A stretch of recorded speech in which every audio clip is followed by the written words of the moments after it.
Okay, I'm Brett Hauser. I'm the town manager for Bryan Head Town.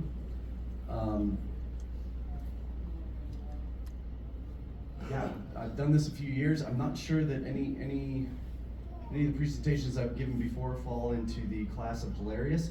So I don't listen to Dan. He's setting expectations too high. Anyway, but ironically, I do start off with a joke here. The current state of Bryan Head. Good news, guys. The plows are out. This is I'm the town manager. I'm also the town photoshopper. You can probably tell my handiwork there. Yeah, no, it's boy. I got super excited. I decided to give optimism a chance before this last storm, and I was so excited. I'm like, we're getting 2-3 feet out of this sucker. You know, pull out the plows, guys. We're gonna go. And we got 6 inches or whatever, and it was like, we're just getting passed by all these storms, and so it's a little rough up there. But the ski resort has done an amazing job, or did an amazing job making snow and preparing for the season.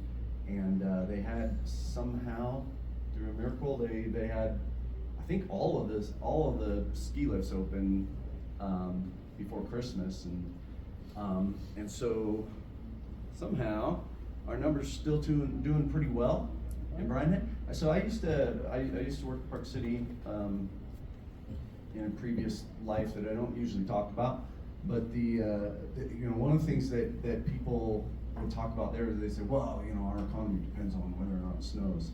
And I'd pull out I once plotted snowfall versus sales tax in Park City and showed that there was an inverse relationship between the two. And people would scratch their heads. I'm like, look, when the snow's terrible, people go out and ski for half a day, and then they go, walk down Main Street and spend money, and so the economy actually does pretty well when the snow's not great. But I thought that applied in Park City. I didn't think it would apply in Bryan Head, but it appears to be applying in Bryan Head. Our sales tax receipts look pretty good. We don't have a 2-month delay for sales tax receipts, so I'm relying a lot on just the anecdotal evidence from businesses as I walk around and talk to businesses, and they're like, order up. And President's Day, well, the Saturday of this past weekend, President's Day weekend, 5,300 skiers, I think they said they had up there on the Saturday. I went on Monday thinking everybody would dissipate. They did not. They still had 4,000, I think 4,500-ish skiers on Monday, and the lift lines looked the same yesterday on a Tuesday, and I'm like, what is happening around here? And so numbers still look strong.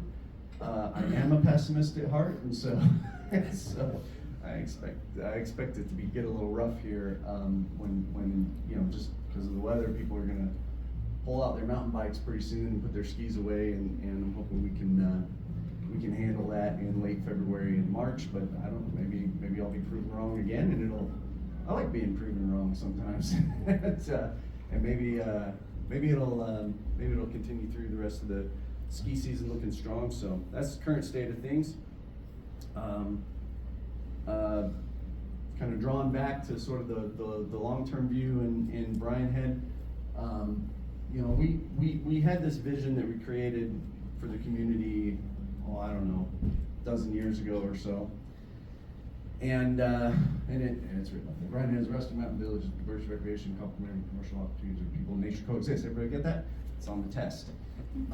But in the last handful of years, we've kind of unofficially shoehorned in this word polished in there, and we're starting to realize that adding a little polish to the infrastructure, to trails, parks, things like that, has really changed the image of our town, and put us in a position where, as I call it, we can be the next great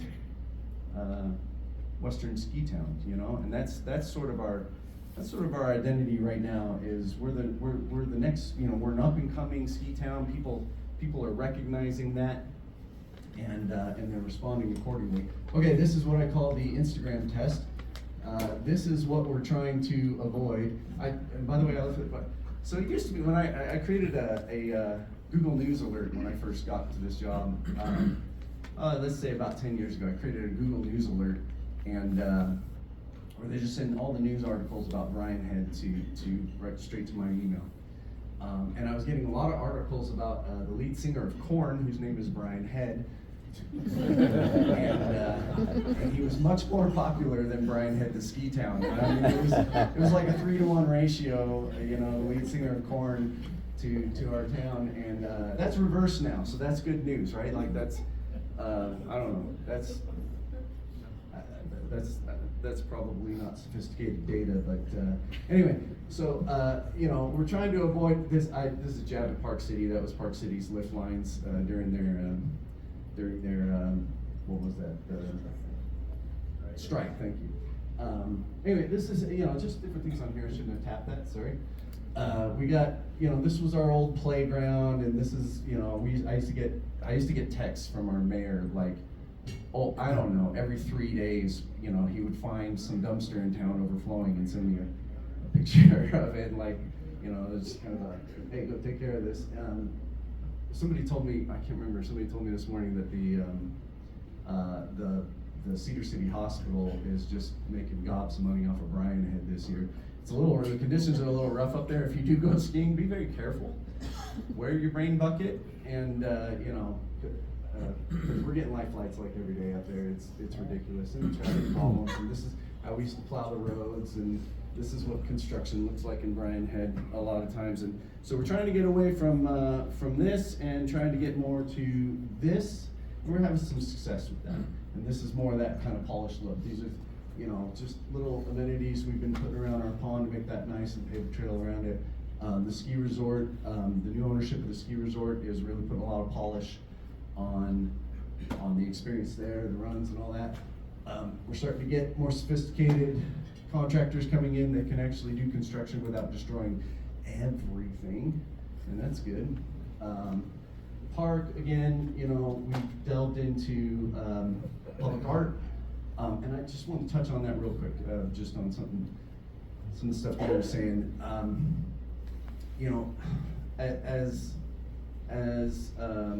government officials, elected leaders, sometimes they can take it on the chin from the public, you know, and there's a, let's just say there's a fair portion of the public who their first response to any new idea is, well, that's pretty stupid, and they're going to be pretty vocal about that. And you know, I appreciate it when elected officials are willing to take a little bit of a risk sometimes, you know, and say, look, I know that the sentiment is this is pretty dumb, but you know, but we got a gut feeling, or there's data that indicates that this is going to be a good idea, and we're willing to take that risk, and maybe somebody, oh no, votes us out of office. This is another thing I never get is local elected officials are like, no, I got to stay in office. It's like okay, you know, it's a volunteer position. You get beat up all the time. I can't understand that sentiment, but okay, you know. And so, you know, I appreciate when local officials are willing to take a little bit of a risk, not stupid risks, but, you know, a little bit of a risk of people thinking, you know, hey, you know, where people initially think that's a bad idea. I've seen that in Brian Head a lot. You know, we were going to pave a trail, and people were like, that's dumb, why are you paving that trail? It's a waste of money and all this stuff. Pave the trail. And even the people who were complaining about before are like, oh, that was a really good idea. We did the public art, and they were like, oh, why are you wasting all that money? This is so dumb. And now we did, and they're like, it's a pretty good idea. And so sometimes it's appropriate to take some risks there. And that's what we did when we did public art. There's the playground, there's the paved trail I mentioned. Here's another one where we took a little bit of a risk there. We pushed hard on the dark sky preservation thing. And a lot of people, especially people from Las Vegas who frequent Brian Head, have a very difficult time understanding the value of preserving dark skies. And where's my, I thought I saw Cedar Breaks people in here somewhere. Did I see Cedar Breaks people? Oh, I saw Paul, that's what it is. So Paul, the former superintendent up at Cedar Breaks. And Cedar Breaks is a dark sky monument, dark sky park, or I'm not sure what we call it. But, and we appreciate our neighbors there, and we support them. And so we've taken some measures in our community, including spending public funds on private lighting retrofits. in order to preserve our dark skies now. It's only going to get tougher in the future, and so that's something that I was kind of proud of. It was a checklist there. Oh, and we're getting better at the trash. See? I don't get as many texts from my mayor anymore. Okay, so yeah. I don't know if you can read that. This is Brian Head. This is the problems that we used to have when we didn't have enough visitors, and this is the problems that we wanted. These are the problems of having too many visitors. And sometimes people forget that, like, we used to envy those sorts of problems, and now we have them, and we got parking issues. If you went up this weekend, I don't know where you parked. But we got parking issues. We got problems with, like I mentioned, construction kind of creating mayhem, and nightly rentals and all that stuff. And those are the good problems. I don't feel like that every day. I'm not sure I feel like that today, but these are the problems that we wanted, and we got to figure out ways to deal with them. And a lot of it falls on public works, just trying to keep things looking good around town. Public safety, responding to the various calls and issues that we have.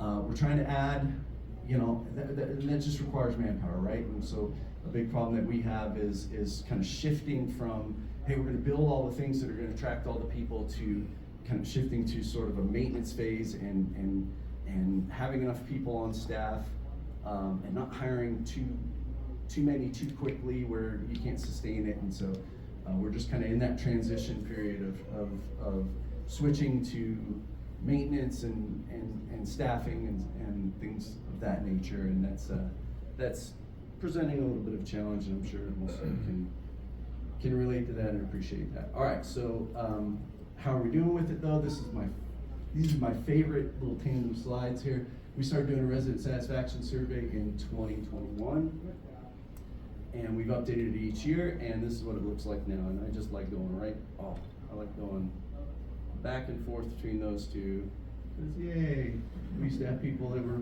highly, you used to have a lot of people just be neutral, and you ask them, how do you think your local government's doing? And they're like, what does my local government do? I don't even know.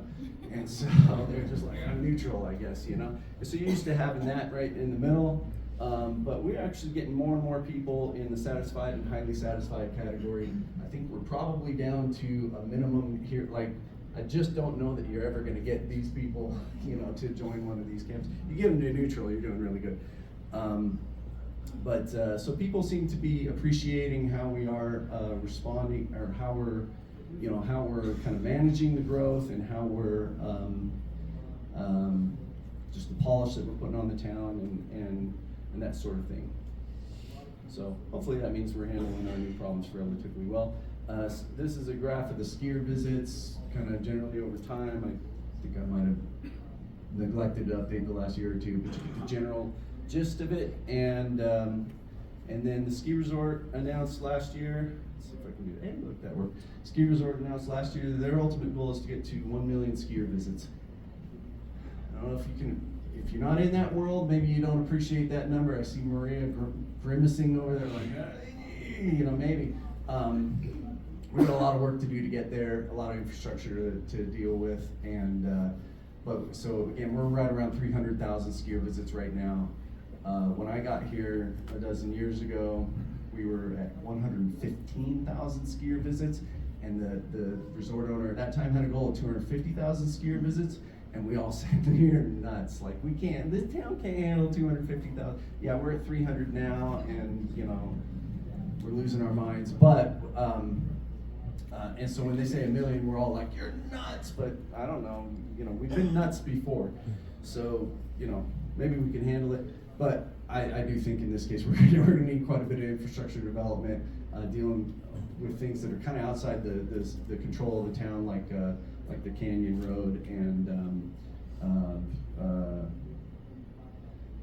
somebody mentioned flushing toilets. Yeah, you get that many skiers flushing toilets, and we're gonna have issues there. And so we got to figure out how to deal with that. And Parowan is working with us on that, so we appreciate that. But it's a goal, and it kind of gives you an idea of their mindset and the sort of growth that they hope to have up on the mountain. They're gonna need partners to do it. Oh, I was talking about some public infrastructure in order to deal with that. One thing we're adding this next summer is new shuttle stops and crosswalks on the highway there, trying to make our town more walk. It's a very small town. It's like 2 miles long, I think, and if that, mile and a half, I can't remember. Anyway, and so like the more people we can kind of get on foot moving around is going to help with some of these issues. And so, we're trying to employ, pedestrian improvements and transit, things like that, to deal with some of the. All right, the ski resort, it has, in order to get to that million skier visits, they've got these expansion plans they're working on. I'm not going to detail them for you. If you're interested, contact me or contact the resort. I think they have it on their website. They're working on expanding their special use permit with the Forest Service. That's a process. That's about as nicely as I can put that. That's a process, and they're adding, I don't know the numbers, but they're adding a bunch of lifts and a bunch of terrain and all that. So a little portion of it, and I apologize, I meant to put it in a slide. Oh, this is the little portion. This is just a portion of that expansion plan, and this is what we call the Aspen Meadows area. I probably talked about that in years past, where we annexed in 1,700 acres, I believe, into the town. It's called the Aspen Meadows development. The owner's a group called Gardner Plum. They're out of northern Utah, and they've done some work in the Park City area and just all over. And so as part of the annexation agreement, we've approved up to 1,400 new residential units. Just to put that in perspective, currently send out about 1,400 utility bills right now. So we're talking about doubling the size of the town. Several new lifts involved there, and I just wanted to show you this. A lot of people ask me the question, is that really going to happen, that Aspen Meadows thing? And my answer now is, it is happening. Like, it's literally like happening. These are some of the ski runs they were carving last summer. You can see some of the work they were doing. This is a design for a skier bridge that they're bringing into us any day now. They'll be bringing that in for permitting, and that's some of the work they're going to be doing next summer. So they're going to build the bases for several lifts this upcoming summer, and put the lifts in the following summer and be operating them in 2026. So expansion is underway. Also, and this is the kind of stuff that geeks me out. I don't know if anybody else was going to appreciate this as much, but if you're familiar at all with Brian Head, this Navajo Lodge right here. So the Chair 4 ski base, kind of the beginner area over there. And then you got the 2 hotels right here, Cedar Breaks Lodge and what I still call the Grand Lodge, which I believe is now called the Brian Head Lodge. The ski resort owns it now, over there. And this land is owned by a guy out of St. George, great guy, Glenn Bingham. I don't know if anybody knows him. He owns that land, and he would come in every year and talk to me about the plans that he had to develop it. It was just kind of it was just kind of like a touchstone every year. It's like, oh, Glenn's here. It must have been another year, and we would talk about his plans. But he finally worked out. So I don't want to say this. So the ski resort, their motto is skiing first, and they're really good at that motto. and they like the ski product is tremendous, but they don't have a lot of focus on the commercial development aspect of things. And but they brought on some people onto their staff, onto the Mountain Capital Partners staff in Durango that have that focus, and they've begun to work with partners. And so the ski resort and Glenn Bingham that owns the property here in Aspen Meadows, who is good at commercial development, are partnering together, and they're planning on bringing us some designs to do what I call Downtown Disney through here.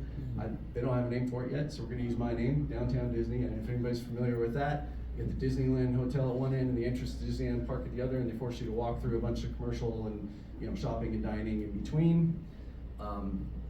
Quick story. Once was at we were staying at the Disneyland Hotel, and the kid was in Disneyland and he threw up all over himself, and I had to go get a change of clothes. If you're going to Disneyland with young kids, bring a change of clothes with you. And I had to run through downtown Disney, and so I happen to know that it was exactly 1 mile long. Anyway, But that's the idea here, is you can leave these hotels and walk through a commercial area right at the top of this parking lot is where they're gonna drop in the gondola that they're planning on running over from Aspen Meadows and then to the Navajo Lodge. This is a rough idea of what it could look like. This is the North Village at Mammoth.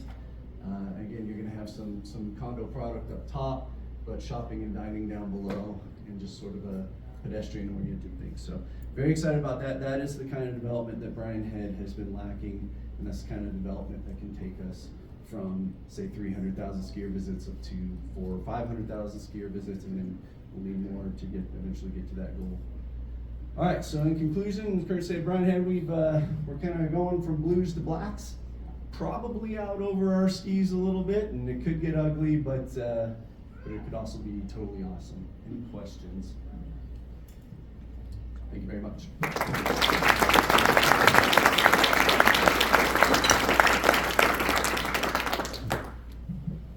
Thank you very much. We're thrilled to have this report from all of our cities, and really, it is a big job for these guys that are in government. We know it's a lot of work. We know they get beat up a lot, but let's show our appreciation to them, because I think they deserve it too.